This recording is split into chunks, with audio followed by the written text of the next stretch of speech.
Aleluia!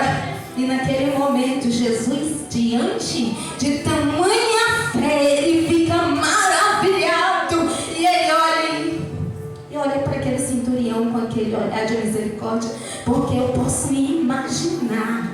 Quando eu começo a ler, eu começo a viajar nos detalhes. E eu imagino Jesus olhando com aquele olhar de misericórdia para aquele centurião. Meu Deus, nem em todo Israel eu posso ver tamanha fé. E foi aí que Jesus concedeu um milagre, a cura para o servo do centurião. Glória a Jesus. Glória a Deus. Aleluia. Aqui no versículo 11, quando Jesus fala assim, no versículo 10, Jesus maravilhou-se ouvindo isto e disse aos que eu segui: em verdade eu vos digo que nem em Israel encontrei tamanho a fé. Mas quando Jesus se refere aqui no versículo 11, finalizando o versículo 11, eu vos digo que muitos virão do ocidente, do oriente e do ocidente e se assentarão à mesa com Abraão, Isaque e Jacó. E os filhos do reino serão lançados nas trevas exteriores, haverá choro e ranger de dente. O que significa isso, igreja? Os filhos do reino representa Jesus foi enviado para o povo de Israel, mas muitos o rejeitaram. E quando Jesus também fala aqui que se assentarão na mesa com Abraão, Isaque e Jacó, os gentios, igreja, aquele centurião, ele era gentil. Nós também representamos aquele povo gentil. Muitos do reino significa o povo de Israel. Nem todos poderão se assentar, porque muitos rejeitaram a Jesus, muitos desprezaram a Jesus, e até os dias de hoje, aqueles que rejeitaram a Jesus, aqueles que desprezaram a Jesus, é triste. Eita Deus! Serão lançados nas trevas exteriores e ali haverá choro e ranger de dentes. Mas louvo a Deus que nessa noite tem um povo gentil, tem um povo eleito, tem um povo escolhido, que no meio da dificuldade, no meio da provação, tem sofrido, mas não tem negado a sua fé. Aleluia, aleluia. Eu quero comentar um pouquinho sobre esse homem maravilhoso, o autor da minha fé, o autor da minha vida, o autor da tua fé, Jesus Cristo. Aleluia.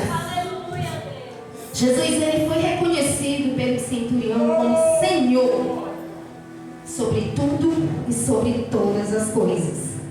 Mas por quê? O que explica tamanha autoridade de Jesus, que somente uma palavra liberada gerava a cura? Jesus, ele tinha autoridade do céu. Eu quero dizer nessa noite, você também quer ter essa autoridade do céu? Glória a Deus, aleluia. Jesus te dá. Aleluia, Jesus. Como é que nós podemos fazer, irmã Maria, para ter essa autoridade do céu? Vamos aprender um pouquinho com Jesus? Orando. Primeiro, vigiando, orando e jejuando. Aleluia. Foi isso que Jesus fez no início do seu ministério. Foi isso que Jesus fez quando ele foi iniciar o seu ministério. Aleluia. Eu quero falar aqui só um pouquinho do início do ministério de Jesus, só para nós entender como podemos ter também tamanha autoridade. Aleluia. Jesus, no início do ministério dele, no capítulo 4, versículo 1 e 2, vai falar que Jesus, ele foi conduzido pelo Espírito Santo ao deserto para ser tentado. Eu sei que a igreja já conhece essa história, mas eu quero nessa noite trazer a nossa reflexão um pouquinho do ministério de Jesus e qual é o segredo de poder e autoridade. Aleluia. E Jesus foi levado pelo Espírito Santo. E diz a palavra de Deus que ele jejuou 40 dias, 40 noites. Jesus jejuou, ele não comeu nada, ele não bebeu nada. Porque ele estava buscando a presença de Deus, porque precisava ser revestido no início do seu ministério. Igreja, assim também é a nossa vida. No início do nosso ministério, a gente também precisa buscar revestimento, poder, unção e autoridade no nome de Jesus. E esse poder e autoridade, ela só pode vir do céu. Aleluia. Mas o inimigo vai ficar feliz se você reconhecer que diante do seu ministério você precisa buscar poder de Deus, presença de Deus, poder, autoridade. Não, ele não vai ficar feliz. Ele vai levantar uma estratégia para te paralisar, para que você não consiga receber do céu o poder, a autoridade e o revestimento em Cristo Jesus. Porque assim ele fez. Quando Jesus estava jejuando, o inimigo se fez presente, porque ele sabia que Jesus iria pegar sua cruz, porque estava determinado o meu futuro e o seu, e ele quis impedir o plano de Deus na vida de Jesus, e ele começou a bolar sua estratégia. Ele começou a tentar Jesus. Naquele momento que Jesus separou para buscar poder, unção e autoridade, porque Jesus era Deus, foi esvaziado da sua glória, mas ele foi homem como nós, como eu e você, sujeito a pecar, sujeito às mesmas coisas que somos sujeitos. Jesus já sabia o que estava preparado para ele, porque Jesus, ele sabia já todas as coisas. Então ele já começou ali o seu ministério buscando presença, buscando poder, unção e autoridade. E diz a palavra de Deus que o Satanás falou assim: você está com fome, por que tu não transforma essas pedras em pães? Oh meu Deus! Assim como ele fez com Jesus, ele faz conosco. Mas Jesus, ele rebateu: nem só do pão viverá o homem, mas de toda a palavra que sai da boca de Deus. Você pensa que ele ficou satisfeito? Não. Diz a palavra de Deus que ele veio com força sobrenatural e transportou Jesus, o Filho de Deus, ao alto pináculo do templo.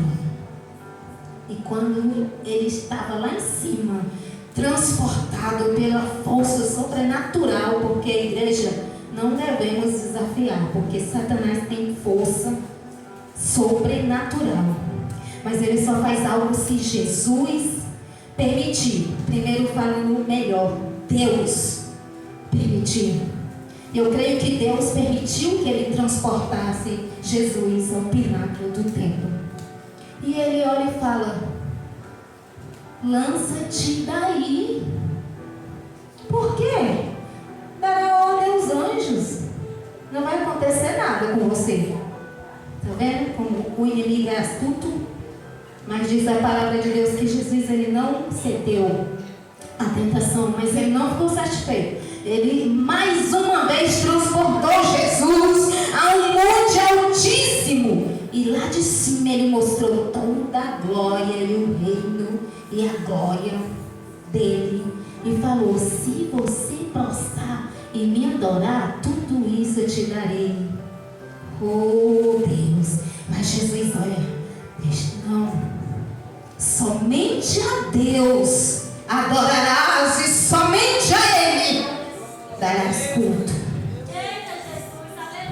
E o Satanás perdeu, porque Jesus combateu ele com a palavra de Deus. Assim é na nossa vida, igreja. Quando acontecem as coisas terríveis na nossa vida, vamos usar a palavra de Deus, porque ela é nosso escudo. Ela é o escudo na nossa vida.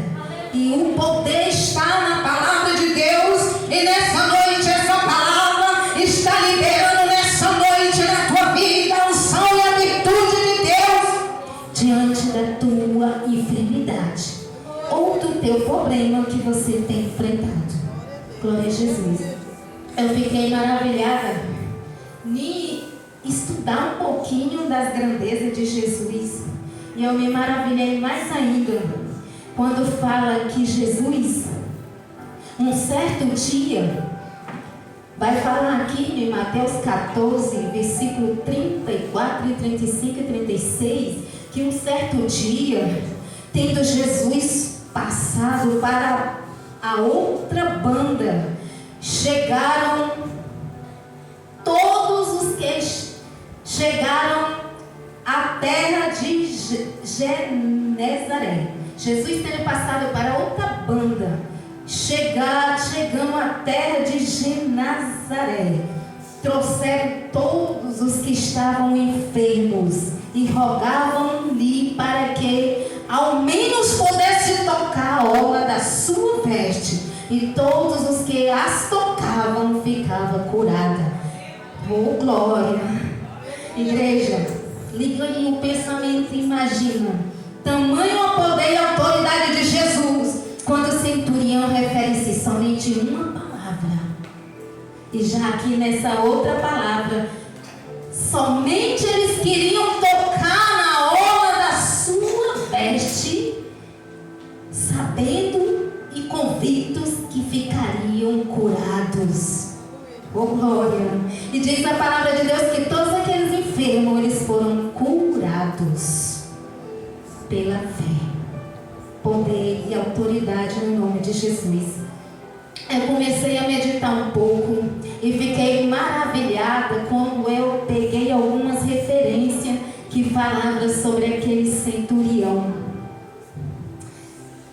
Ele se referia para Jesus sobre a sua autoridade, porque ele comparava a autoridade dele que ele tinha diante dos homens, mas ele entendia o mistério que Jesus tinha autoridade de Deus diante das coisas sobrenaturais. Aleluia! Glória a Jesus! E diz aqui os resumos dessas palavras pelos historiadores estudiosos, que ele tinha autoridade, aquele centurião, sobre 100 homens.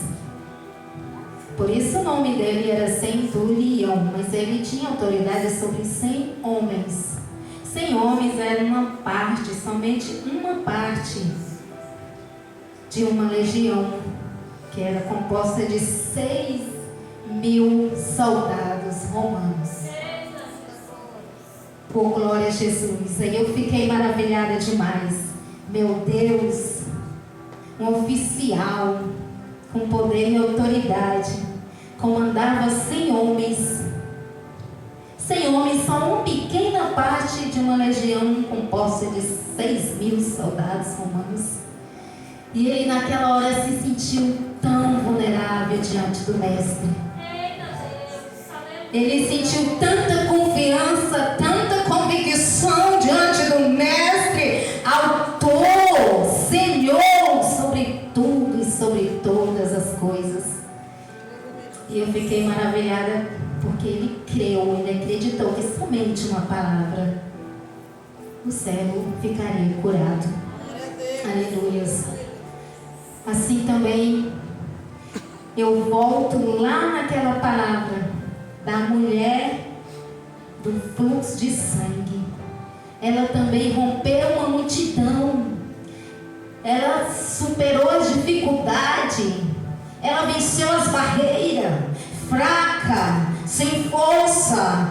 Uma pessoa que vertia sangue naquela época, ela não podia podia estar no meio da sociedade, porque era desprezada, não podia, mas ela venceu, ela ultrapassou. Imagina ela empurrando, ela tem força, querendo passar no meio da multidão, mas ela conseguiu chegar na presença do Mestre por detrás, porque não poderia ser vista, porque era desprezada, era rejeitada, mas por detrás ela tocou somente na orla e ficou curada. Jesus quer fazer hoje, nessa noite aqui, na sua vida. Eu quero dizer nessa noite, se alguém aqui, como aquele servo do centurião, que se encontra com paralisia, e essa paralisia tem te causado problemas e dificuldades, se tu cantava, tu não canta mais, seja arrependido nessa noite, toda paralisia, no nome de Jesus. Se tem alguém nessa noite que está com a paralisia, que pregava e não prega mais, tem largado seu ministério na beira do caminho, eu quero dizer nessa noite, a autoridade dessa palavra, no nome de Jesus, seja sã. Se tem alguém aqui nessa noite que está padecendo da paralisia, porque um dia eu visitava, evangelizava, um dia ministrava e hoje está paralisado, eu quero te dizer nessa noite, na autoridade do Espírito Santo, seja sarado em nome de Jesus. Aleluia. Eu peço à igreja que não olhe para a minha limitação, que não olhe para a minha aparência, liga teu pensamento no trono de Deus nessa noite, porque grandes coisas o Senhor está fazendo aqui nessa noite. Mas tem um porém, o milagre só acontece se você crer. Não pode haver dúvida. Eu creio que o meu milagre eu estou recebendo agora, porque eu já posso sentir aqui no altar a virtude do Espírito Santo. Eu já posso sentir aqui a glória de Deus manifestada. Eu já posso sentir sobre o meu corpo o tremor da presença, o tremor da virtude. Eu vou ser curada. Se você crê, você também vai ser curado. Desde domingo que eu estou com dengue. Não tem uma parte do meu corpo que não dói. Mas eu falei, Senhor, essa enfermidade não é maior. O Senhor é maior do que essa enfermidade. E eu vim com fé e convicção que eu vou voltar para casa curada. Curada, sarada. Vou fazer minhas coisas, meus afazeres, que está tudo parado em casa. Uma dona de casa é muito triste quando você olha para casa e não pode fazer suas coisas. Tenho 2 crianças pequenas e é dor no corpo todo, fraqueza, enjoo, dor nas costas. E é muito triste, mas eu creio que a partir de agora, dessa noite, eu já vou chegar na minha casa, amanhã mesmo. Eu vou fazer uma faxina, todas as minhas coisas eu vou fazer. Em nome de Jesus. Porque essa palavra, quando eu estava estudando, eu já comecei a sentir a glória de Deus. E eu falei, Jesus, eu sei que vai começar no altar. Então desce a tua glória e entrega a minha cura através da tua palavra. Não sou eu que posso, de mim não posso nada. Mas na palavra de Deus há poder e autoridade. Somente uma palavra e o meu servo ficará curado.